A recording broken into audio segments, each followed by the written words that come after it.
College UK Cambridge Centre podcast. In this Integrated Cancer Medicine Research in Focus series, I talk to various ICM members about their research and how it is supported by the vision of the Mark Foundation Institute for Integrated Cancer Medicine. MFICM research uses cutting-edge analytics to maximise the use of diverse high-volume datasets and by capturing cancer heterogeneity in time and space in patients receiving active treatment. Integrated Cancer Medicine aims to transform the way the world treats cancer by affecting patients along their treatment pathway and ultimately accelerate cures.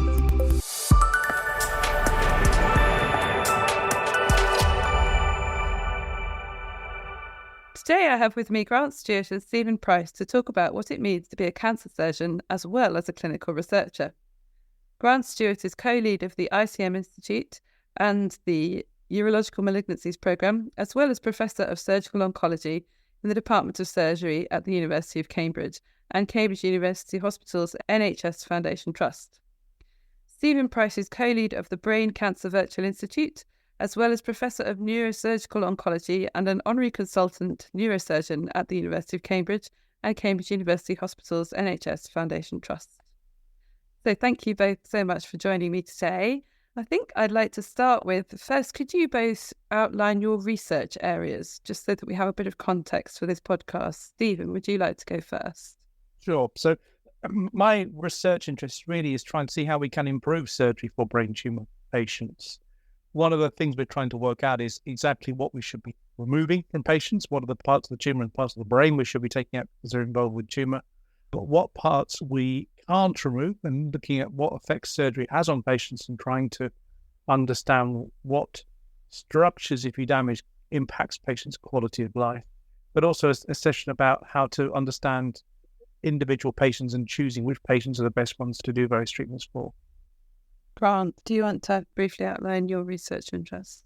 Yeah, great. Thanks, Ellie. I'm a kidney cancer surgeon. That's my clinical specialty, and most of my research revolves around that cancer type, but actually is a good model for many other cancers, particularly cancers of the abdomen, of the tummy. So my particular interests are in how can we identify cancer, kidney cancer, as early as possible. So early detection tools, and also can we use screening to identify the disease when people are not symptomatic of it, they don't have the symptoms that would take them to their general practitioner. So that's the first thing, because we believe that if we identify cancers like kidney cancer at an earlier stage, we've got a much better chance of curing them of the disease with treatments like surgery. And then my second area of interest is when we have patients who present to us who have large and potentially aggressive cancers, which definitely need to be treated by surgery. Can we improve on the outcomes that surgery has provided us for now many decades by augmenting those treatments with other treatment modalities, particularly the use of drugs that our medical oncologists would give, or radiotherapy treatments that our radiation or clinical oncology colleagues would give. Thank you. And can you tell us what it's like to be a cancer surgeon? I mean, something so outside of my sphere of knowledge. I just wonder if our listeners would be interested in knowing what the day-to-day challenges are and what happens. Grant, do you want to take this one first? Sure. Well, it's probably quite useful to tell you what my clinical working week looks like. So I have a full morning of clinic on a Monday. We call it a multidisciplinary clinic. So I run it with 4 kidney surgeons there. We usually have one of my medical oncology colleagues, our clinical nurse specialists, and of course our research team as well. So it's a busy clinic with many patients that are seen. And that's where we will often tell people who've been found to have a lump on their kidney, usually on a CT scan or an ultrasound scan, that they might have cancer, but they may not, and the ways that we're going to try and diagnose that for them, and then ultimately the ways that we're going to treat that with surgery, or in the case of smaller tumours, by observation. We might use other techniques like ablation that our radiologists use, and of course, whether or not they're suitable for one of our many clinical trials. On a Monday afternoon, we have our multidisciplinary team meeting where we'll talk through the individual cases of many patients that have come to us that week from our own hospital's area and from the other hospitals in our network that we provide specialist care for. And then later in the week, I have a full day of operating. And usually I'll operate on 2 patients on that day. I am particularly interested in minimal access surgery to minimize the impact on patients. So a lot of what I do uses a surgical robot, which we can get into if that's of interest. And that's a day where I spend in theatre usually with my fellow assisting me, or me training him to do the operations or her to do the operations, and with my team of colleagues who run the operating theatre. And then on a Friday, I go to a joint clinic with my medical oncology colleagues. These are generally for patients who have advanced kidney cancer, where there may be a role for surgery in addition to the drug treatments that they also give. My next question was to ask you, what percentage of your time do you think you spend on surgery and what percentage on research? But I guess that kind of varies from week to week according to what patients you have on the books at that time, as it were. Yeah, it's 100% and 100%. Yeah. But technically, it's approximately 50-50 split. But of course, there's a lot of both of these activities that take place out of the sort of 8 till 5 working hours. Yes, of course. And Stephen, would you like to outline your normal working week or a week in your working life? Not a lot different, actually. So I have a full day operating on Monday, where we will operate on a couple of patients with brain tumours, and usually, again, get about 2 patients done per day. Tuesday is often spent seeing patients and post-operative care of patients, because our patients will be in for often for a couple of days after surgery. And it's a case of seeing these patients and then meeting with families as well. And often we will fit in patients that need reviews on a Tuesday as well. Thursday, then we have our multidisciplinary team meeting, and this is where we discuss everyone who we've operated on the week beforehand to discuss their results and what we're going to do with them next. And then anyone with a newly diagnosed brain tumour or has had a treatment for a brain tumour and its tumours come back and their clinicians are concerned. And we'll discuss about somewhere between 40 and 60 patients routinely during that morning, because we take patients right across the whole of the East of England region. We're the only centre that's doing neuro-oncology surgery for the whole of the East of England. Afternoon, then, we will then go and do a joint clinic where a number of my consultant colleagues will join me, where we will see patients who have been referred that week to discuss about what's to do with it. And usually it's the first time anyone's properly sat them down and told them what a brain tumour is and what we're going to do about it, what treatment we're going to do. And similarly, it's a way for us also of identifying patients that we can bring into our research. So we're really the hub of brain surgery for oncology in this area. All neuro-oncology, all neurosurgery. So all neurosurgery. We're the only unit in the whole of Eastern England, from Chelmsford across to Great Yarmouth and across to Bedford and Luton. So quite a big area we cover. Then my next question is, I guess, what does it mean to be a clinical researcher, and how does that cross over into your work as surgeons? So you must have both hats on sometimes. Stephen, do you want to take that one? Yeah, I think the key thing is, and to get this to work properly, is your research and your clinical interests are going to be completely aligned, and that fits very well with what I do. In that you are providing a clinical service, but you are also identifying patients who will be suitable for research studies and recruiting to research studies. You are then, some of the work we do involves getting tissue from patients intraoperatively and trying to find specific regions of the tumour that we want to sample during the operation. One of the things we set out to do when we first started doing some academic neuro-oncology surgery was to make the operating theatre an extension of our research lab, make it a research lab in its own right, so that we do have some research studies. And some of the work we're doing at the moment is we are bringing some of the imaging work that I've been most interested in into the operating theatre and beginning to start using it to direct surgery for patients with brain tumour. So really personalising their treatment in terms of what data you've already got about them, perhaps what data you've got from other cases that may be similar. Yes. Oh, yeah, absolutely. We'll usually refer to things we've from experience, but also other cases that we've seen as well, plus other information that we'll get on these patients. Nice, thank you. And Grant, shall I throw that question to you? So how does your clinical research cross over into your work as a surgeon? Yeah, I think they're both completely intertwined, actually. Every patient I see in clinic is considered for a research study, and there's huge potential benefits for our patients in that regard, because we are able to offer the most cutting edge of assessments of their tumor or treatments that are brand new because they're being tested in a clinical trial. So there are potential great gains for our patients being involved in a research study.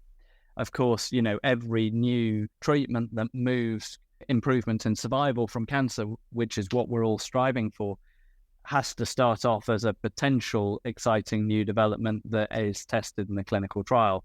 So we have pretty strong evidence, even before we get to the clinical trial, that there should be a benefit over the sort of understood standard of care to having a new drug in conjunction with having surgery, let's say. And there's potential benefits as well in some of the non-drug type of trials that we do, whereby we're profiling patient's tumor molecularly to understand it better, because there is a possibility that we may be able to refine the way we treat them based on that data. So I think there's huge benefits for patients being involved. And equally, I think the majority of my patients that we introduce these concepts to really value being involved in the research. So for me, it's completely intermingled and intertwined, and it's a great pleasure to be able to offer these additional offerings to our patients.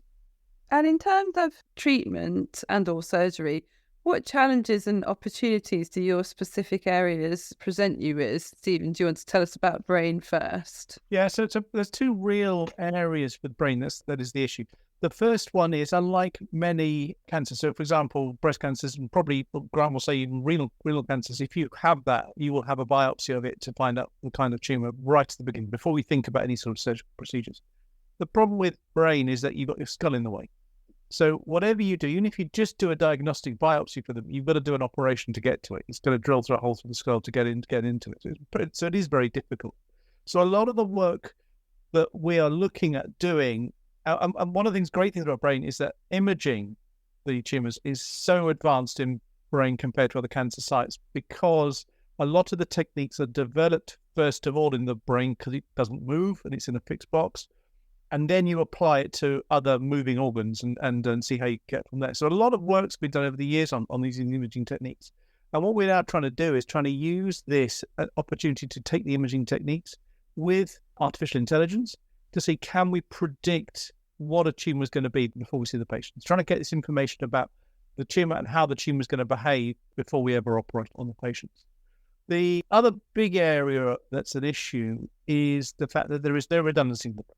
So I describe it as we walk a tightrope. So if we don't take enough of the tumour and leave some of the tumour behind, then the tumour comes back very quickly. And unlike many areas where you get this really clearly demarcated, really can see a tumour really clear, there is no real margin. The tumour cells just go out into the periphery.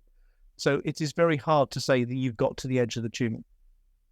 If you are too aggressive and you go out further, then you start causing deficits. You start causing damage to the normal brain. And that's a real issue. One of the things that puts brain tumours aside from other types of tumours is that the brain deals with things that make you you.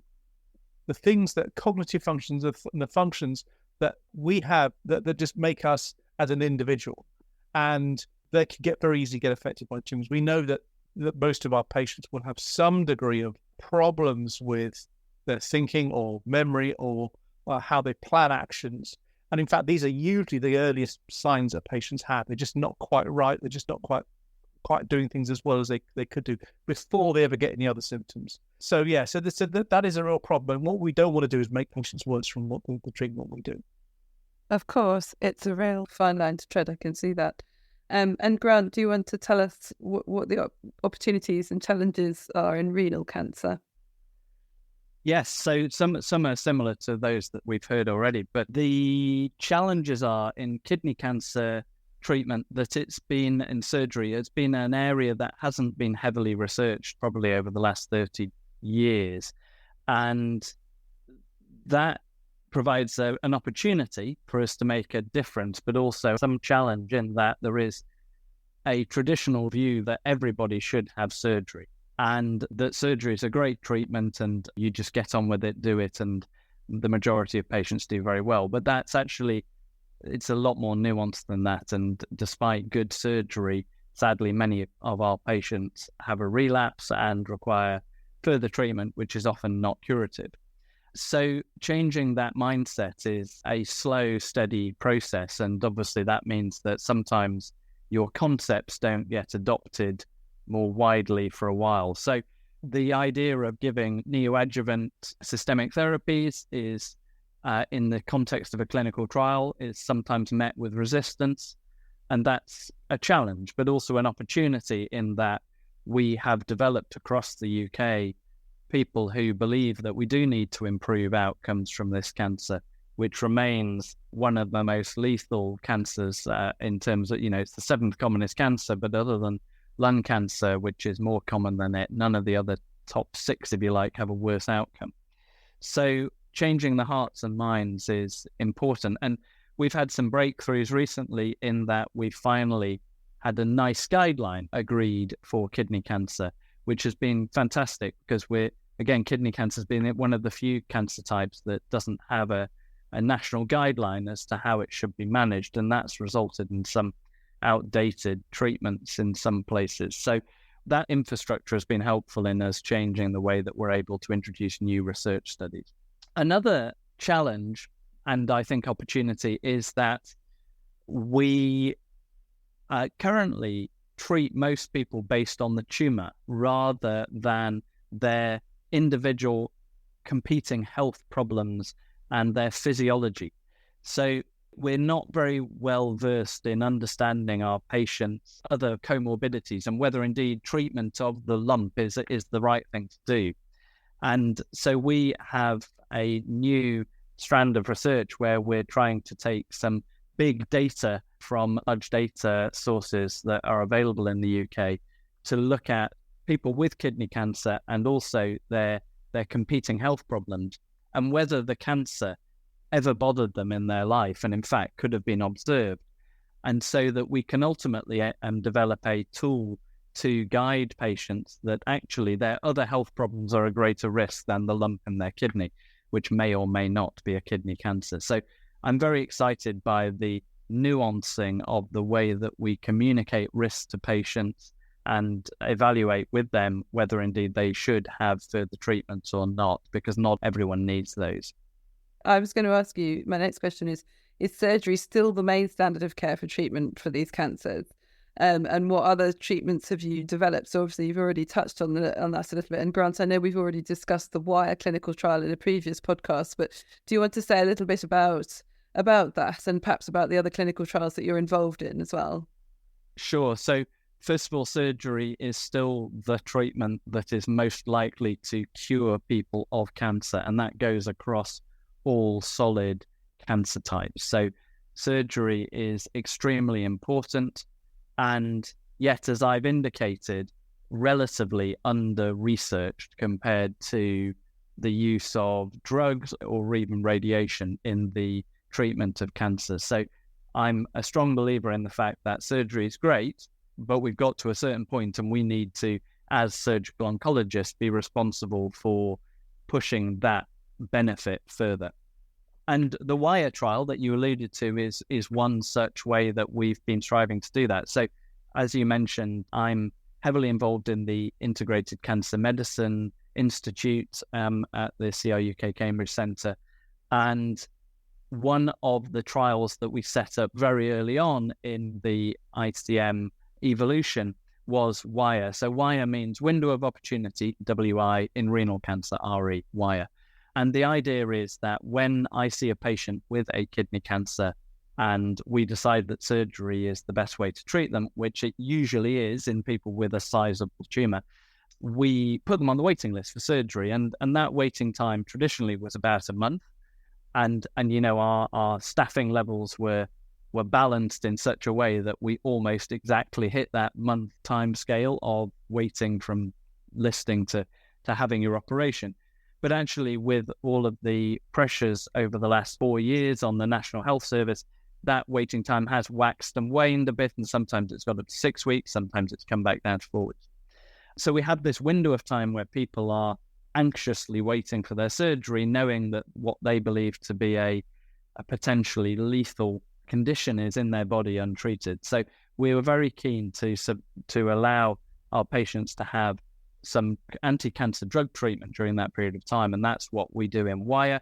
We have been working to decide on the best possible treatments to offer people in that month that they're waiting for their surgery. And we've so far evaluated some different classes of drugs. So we've looked at the drugs called VEGF tyrosine kinase inhibitors that target the small blood vessels that cancers create to try and impede that, to stop the life force of the cancer. We've evaluated drugs that are called DNA damage repair inhibitors that prevent the cancer cell from repairing damage that our own bodies instill on the cancer cell in the DNA that's in the cancer cell so that they can continue to live. We have drugs that inhibit that. We've used these two drugs in combination as well. And we're about to extend the Wire trial into some of the new immunotherapy drugs that essentially take the brakes off the immune system to allow our own immune system our own T cells to target the cancer cells in the body better to actually kill them off. So we're excited by the way that trial has continued to evolve over the 3 or 4 years that we've been working on it. And of course, not only are we able to give patients that peace of mind that we're treating the cancer whilst they're waiting for their surgery and that it won't affect the surgery itself and the date that we do it, but we also learn about their tumor by doing molecular profiling and some of the radiology techniques that Stephen alluded to earlier.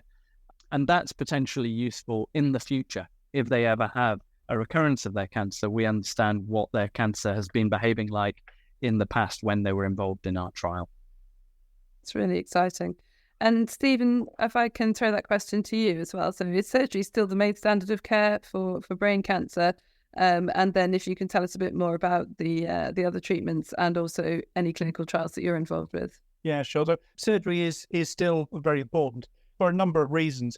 The first I sort of alluded to earlier, that the brain is surrounded by the skull, and that has two problems with it. The first is that you can't get at it. So if you want to make any surgical diagnosis, you're still going to do an operation. The second thing about it is that as part of the tumor growing and causing swelling within the brain, it then causes pressure inside the head. And so at least some of what we have to do is take some of the pressure away. So by taking away some of the tumor, we can relieve that. And other treatments like radiotherapy, which is quite an effective treatment for brain tumors in terms of slowing down their growth, causes more swelling. So radiotherapy on its own without an operation, many patients struggle to get through the treatment because it's because of the swelling that this is going to cause for them. That's why surgery becomes so important for it. What we are learning over the last few years is that if you look at the risk factor, or the factors, the prognostic factors, things that make best outcome for patients, the only thing we can deal with is how much tumor is removed. That's the only thing that is affected. Everything else in terms of the genetics of the tumor, the age of the patient, the fitness of the patient, there's not a lot we can do with that. But it's how much of the tumor we can remove is now becoming critical in terms of further outcomes for patients. So one of the difficulties also talking about brain tumors is that we cover about 250 diagnoses. So unlike some tumor types where it's literally one or two, here there's a vast number of diagnoses that we come across, not only from the brain, that come from the brain itself, but also other sites. So, for example, renal cancers will spread to the brain, and we sometimes operate on these tumors to remove those from the brain. And increasingly what we're finding is, particularly in terms of the metastasis, the metastatic tumors that come from elsewhere, is that the current treatments are working so well in the body, but they don't get into the brain. And as they don't get into the brain, the tumors in the brain are the ones that causes the most problems. So we're often getting more involved with that. If you think about just the commonest types we deal with, which is called the glioblastoma, which is an aggressive tumor that comes from the brain itself, these patients will undergo what we call maximal safe resection. So we're trying to take away as much as possible, but not causing damage or making patients worse. We then will start them on radiotherapy with chemotherapy. The problem we have, though, is probably in about 50-60% of patients, the chemotherapy is actually going to work. And a good 50 to 40% of patients, chemotherapy actually probably isn't going to work very well. And we've not had the successes we've seen elsewhere with things like immunotherapies or targeted therapies, although one of my colleagues is now looking again at the whole question about targeted therapies and whether we can do it in a more systematic manner. But the trials so far have all come back showing no benefit. And effectively, we have seen no new treatments for these tumours for probably 15 years. So what we're trying to do now is work out how we can make the treatments we've got better. And that's what we're trying to do, is how we can improve surgery and improve the way we operate on these patients. In terms of clinical trials, we have been involved, not at the moment, but trials where we give, as Grant mentioned, we give drugs in advance and see how they get into the brain. And so one of the big problems with brain tumours, it has a thing called the blood-brain barrier, which stops things coming from the blood into the brain. It's a way of the brain uses it to maintain its particular environment, and this causes real problems. So there have been a lot of trials where we've given patients these drugs to find that it never actually got into the tumour in the first place. So we are doing a lot of work where patients are given some doses beforehand, and we take some samples and see whether it gets into the brain at all. A lot of what I'm doing at the moment are some very early phase surgical trials where we're trying to change the way we operate on patients based on some imaging markers we've got to look at the tumour and almost individualise for each patient what we should be removing or what we can't remove for those individual patients. A colleague of mine is also looking again at the molecular biology of these tumours to understand what is happening in an individual patient basis and trying to use that then to plan how we best manage these patients going forwards in the future, in which case, which drug treatments we might want to look at in the future. It's a hugely complicated jigsaw puzzle, isn't it? And I can see, it's so difficult to generalize about it because every patient is completely different. I'm gleaning this from what you've been saying.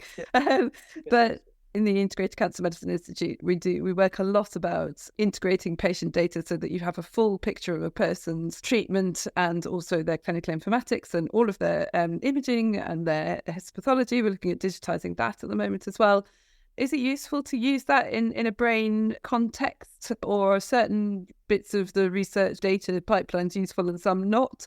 How does that work? I think it's really important. It's an area we've only recently started to do this and put different data sets together. So we've been using imaging data sets for years. It's one of our sort of mainstays for patients. But we now are looking at the whole genome for our tumour patients, or looking at the mutations that lead to these particular tumours and how they may differ, and how we may have, instead of just one class of tumour, how there may be sort of different behaviours, how they may behave in a different way, that we may think about how we might treat in different ways as well. But we're also interested in things like measuring cognitive outcomes and looking at how patients are thinking and doing some sort of simple testing that we can screen patients to look for problems they have before surgery and look at how surgery has affected that. We're also looking at things to do with quality of life, measuring quality of life. We sort of routinely, for many years, used to measure the quality of life on patients. Again, that was another marker that we could use for this. And I think the really interesting bit is when we all put this together with the application of things like machine learning. So I mentioned earlier about how we are looking at using these tools to predict what molecular subtype of a tumour might be before we ever get to these patients. So one of the studies I'm doing at the moment is we're predicting where these tumours are going to come back, because they inevitably come back. And it's a case of where exactly is it going to come back, and whether we could think about doing something at the beginning of treatment to stop that from happening. But there's also another area that we're very interested in, which is understanding which patients we should be operating on and which we shouldn't be operating on, because there's about 20% of patients in all our studies we operate on and they don't get any further treatment. And you've got to think about, can we predict who these people are going to be? Could we do something simpler, perhaps kinder, so they don't put them through an operation which they never recover from and doesn't really give them any benefit at all? So again, there's lots of things we could do by combining the data set. I mean, that's really a very powerful tools in the future. Have you got plans to develop that kind of data set in the future? Is that a future project on your horizon? We're beginning to collect those data sets. My colleague Richard Mayer has got the foundations of a federated cancer database where we are beginning to collect aspects of that. And as time goes on, we'll just look at getting the other elements of that together so that we can then interrogate these. And often we're using novel machine learning techniques that we're developing for the first time with colleagues. to interrogate these data sets. I think it's going to be quite an exciting time for the future to be able to do this and select what should we do for individual patients. You're using the interdisciplinary nature of Cambridge University researchers. I mean, have you mathematicians and computer scientists involved? Yeah. Oh yes, large numbers of both involved with the work, and PhD students that are spread between departments. Just because I think we truly believe it's that interface between disciplines is where you're going to make the big discoveries going forward for patients. And Grant, what's your take on this whole topic? We've talked a bit about how you use it in the WIRE clinical trial, integrating data, but have you got other projects and other things on the horizon where you're using data integration to impact patient outcomes? I think that one of the most exciting areas is actually happening at the moment in ovarian cancer in the cancer centre. The idea being that we have all of the data available on our electronic patient record, and we're fortunate in Cambridge to have EPIC, which is a very powerful electronic patient record. But what is very difficult for us at any given moment in the care of a particular patient is having the key data available to us from varying time points in that patient's journey in an organised fashion. And the most common place where that would be incredibly useful is in our multidisciplinary team meeting. So as Stephen mentioned, we're often reviewing 60, 70, 80 patients in a morning or an afternoon. And so that's not much time per patient. It's a very pressured environment with lots of specialists giving up time to be there. And so what would be very useful is to know what the imaging showed a year ago, 6 months ago, 3 months ago, and how that brain tumour or bone tumour that you are treating for a particular patient has responded to a drug, for example, whether in my case a patient's renal mass is getting bigger, plateaued, getting smaller, and that stream of data and potentially, having size of tumour data, but also patient physiology data, be it performance status or their blood count or whatever is relevant in your particular discipline available, would be very beneficial. It would increase our productivity. It would improve the quality of our care, and it would enable us to communicate what's happening to patients much better than we perhaps can manage with ease at the moment. So I think this is a very tractable, nearly ready for standard of care solution that we're working on in Cambridge. James Brenton and Sarah Burge and colleagues are working on in ovarian cancer, and I'm very keen that once they've got further down the road with that we start to roll that out to other cancer types. And as we move into the Cambridge Cancer Research Hospital, I think that's going to be a very, very neat innovation that will prove that data can be integrated and it can be useful for patients. It's a very exciting project and so great to have it. Looking forward to the Cancer Research Hospital. I do agree with you. Grant, you mentioned right at the beginning of the podcast a little bit about robotic surgery. So just before I get to my final questions, could you tell us a little bit about that and how the advances have helped you over the years with your surgery, with your patients? Yes, so robotic surgery is available now in a few different guises across different disciplines, be it orthopedics or abdominal surgery or head and neck surgery.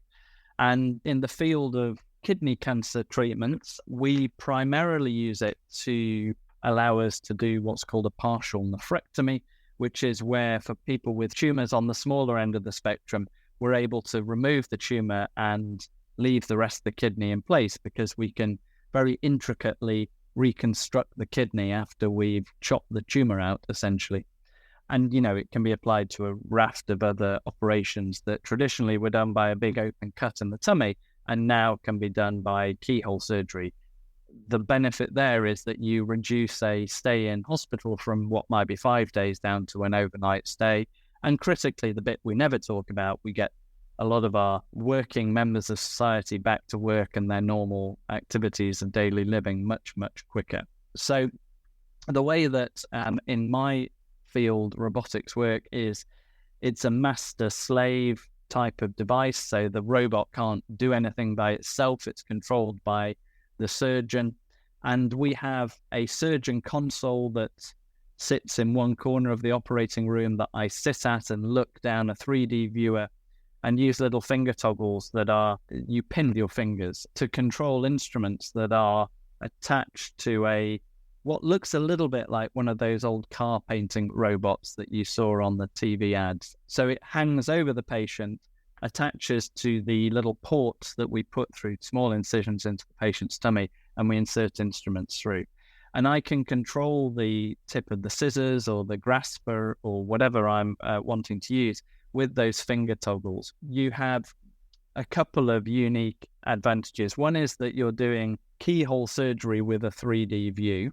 The traditional keyhole surgery is you hold a very long instrument that's the length of a knitting needle, with the instrument tip being 30 centimeters away from you, and look at a 2D television screen. So it's very difficult to get depth perception. So you're looking down a 3D viewer, and the instruments have 7 degrees of movement, much like the human wrist. So you can control these toggles and move your wrist and your fingers and pinch and unpinch, just as you would as if you were literally holding the bit of tissue you want to grasp. So I can put on the simulator, not on a patient, of course, a school student or a medical student or one of our trainees, and they can almost immediately understand how the machine works, and they can do the computer game simulations that we use at the beginning part of training people.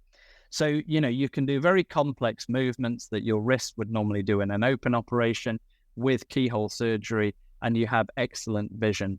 And so it's really transformed what were some pretty big surgeries into keyhole, and that's been beneficial for the patient, of course, for the hospital, and also there's a ergonomic advantage to the surgeon. So I definitely feel less tired after a day of doing robotic surgery than I do after a day of standing at the bedside doing an open operation or a standard keyhole operation. So, we've got hopefully surgeons who are going to work and have productive lives as surgeons until later on in life, and we need to preserve that talent that we've spent a lot of money developing, and not give them chronic neck and back and elbow pain. So I see a lot of advantages to it. It's a massive step forward, and that has been within your lifetime that has been developed in the last 10 years, or how long? This type of surgery in my field was first prostate cancer surgery was the sort of paradigm shift, because the male pelvis is very narrow, very difficult to do an open operation or even regular keyhole surgery to remove a prostate in somebody with prostate cancer.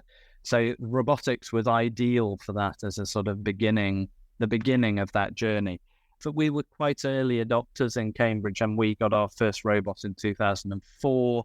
I think that the first robotic cases were done around about the turn of the millennium. So within the last 25 years, that technology has gone from development into very regular use in urology, and now very regular use across multiple different specialties within surgery. So my last two questions for both of you, I guess, would be, where do you see integrated cancer medicine taking us in the next 5 to 10 years? And where do you see your own surgical careers and research taking you in the next 5 to 10 years? Stephen, shall I start with you? So, as I said before, I think the key thing here is that we'll have more information for patients before we ever operate on them. So before we ever get tissue, we will have a imaging methods we know that will correlate very well with the tumor, so we will be able to tell patients much more information prior to surgery. And I think then we can do really proper what's called shared decision making, where we can really have a proper idea of, look, this is what it is, this is how it's going to behave in your case, and this is what we think, this is the options we have, and then can discuss it with patients in terms of what they would like and what their aims for their life is, and for these tumors, which still are palliative operations. Still, these patients are going to die of their tumors, and it's a case of how do you manage that period of time until they will die of their tumors. So I think that's the key thing. I think we'll get much better at individualizing treatment for patients. I think that some of the things that have happened in other areas of oncology, so particularly what Grant talked about earlier about the neoadjuvant therapy, giving chemotherapy before surgery, It's been tried using a drug we know probably only works in about 40% of patients. And of course, the trials come back saying, no, there's no difference. But I think there's going to be a lot more interrogation of these studies in future where we identify the few patients. So if in 10% of patients it works, who are those 10%? How can we identify those 10% of patients? Is it something we could think about them doing in the future? That group of patients, subgroup of patients, we should start using these treatments before surgery to help shrink the tumour a bit before we ever operate on it. I think these are the sort of things that's going to help us make those decisions. Plus, I think there is also a lot of interest in using some of the targeted therapies that have been used elsewhere, but really individualizing it to patients. Okay, you've got a particular mutation. We know that this drug will work, and we're going to see whether you will respond to this treatment here. The issue with brain, we believe, though, is that there's a lot of redundancy, which means that if you knock out one of the pathways, one of the pathways just takes over. It's a bit like the underground. If you block a line in the underground off or block a station in the underground, you can still get to where you want to go to by going around another way. And we think the same thing happens. So it's going to be more information about trying to understand in an individual patient which of these pathways we have to block to stop the tumour cells from growing. So it's the combination of drugs, which makes it much more complicated to do. And I think that's what we'll be doing more and more. We'll have a better idea for individual patients about what we should take out, what we can't take out, and also have a better idea of which patients we should be looking at doing this to and which patients we should be discussing other treatment options. And Grant, same question to you. Yeah, so Stephen summarised that really well. I think in kidney and in a number of other cancer types, we're going to see exactly what he suggested, which is we're going to go away from one size treats all in terms of a particular treatment being applied to a patient to saying, well, what does your individual profile tell us that you would benefit from? Or in fact, you may benefit from none of the available treatments, and we should save you what would be potential unnecessary toxicity with zero benefit. So, and that is going to be right in the wheelhouse of integrated cancer medicine. It's around these profiling efforts and then personalizing the treatment, personalizing the medicine, be it actual medicine or surgery, to that individual. You asked where our careers would go over that period of time. Well, you know, who knows? But I'm very interested in taking advantage of the rich offerings that we have in the Cambridge Cancer Centre. You know, discussions like this, colleagues in related disciplines, you don't get a huge amount of time to sit and talk and chat for an hour. And it's a very valuable experience. We learn a lot from having those interdisciplinary discussions, and Cambridge is a fantastic environment in which to do that, be it between clinicians, as we've been having this afternoon, or across disciplines. I've got some great collaborations that have been struck up because of targeted sort of networking with colleagues in physics or engineering or chemistry. So I think I'm very much looking forward to those, and also very keen that we as leaders in surgical oncology move some of the concepts we've been discussing today out of our own particular niche into other disciplines and try and inspire research to happen in those areas as well as our own areas of brain cancer and kidney cancer. Thank you, gentlemen. It's been an amazing conversation this afternoon. A real privilege to talk to you both, and thank you for taking time out of your busy schedules to talk to me and record this podcast. A pleasure. Thank you. Thank you.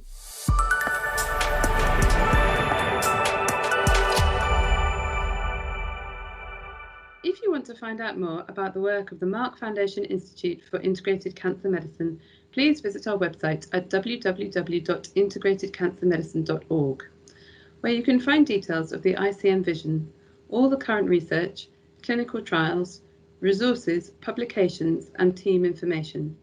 You can keep up to date with our latest news and events, and you can also sign up for our newsletter.